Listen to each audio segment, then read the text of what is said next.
ចង់สนกតតបបាក់ចង់បានលទ្ធផលតតត្រូវហត់នឿយចង់រឹងមាំតតធ្លាប់ឈឺចាប់សិនខ្ញុំចង់ remind ប្រាប់ទាំងអស់គ្នាចេះគ្មានរបស់ល្អណាដែលបានមកងាយងាយស្រួលស្រួលគ្រប់យ៉ាងត្រូវការឲ្យយើងចំណាយពេលចំណាយកម្លាំងកាយហើយនិងកម្លាំងចិត្តដើម្បីទទួលបានលទ្ធផលទាំងអស់នឹងមកវិញឧទាហរណ៍ដូច2-3ឆ្នាំចុងក្រោយនេះខ្ញុំអាសាឃើញគេនិយាយពីរឿង topic intern អត់បានលុយ volunteer អត់បានលុយហើយត្រូវការចំណាយកម្លាំងកាយទៅធ្វើការឲ្យគេបើនិយាយជារួមទៅគឺខាតពេលវេលាហើយយើងចាញ់បោកគេទៀត but actually ខ្ញុំអត់គិតថាការ volunteer ហើយការ intern គឺជាការចាញ់បោកគេ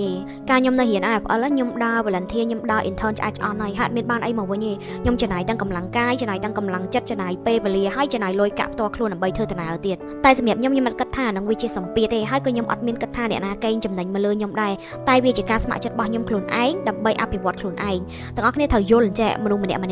មុននឹងអាចទទួលបានអីមួយឬក៏អាចកសាងបានអីមួយយើងត្រូវការមាន credit មិនថាអ្នកទាំងអស់គ្នាធ្វើការនៅក្នុងវិស័យការងារណាមួយឬក៏អ្នកទាំងអស់គ្នាធ្វើ content ទេពេលអ្នកទាំងអស់គ្នា start up អ្នកទាំងអស់គ្នាត្រូវការ credit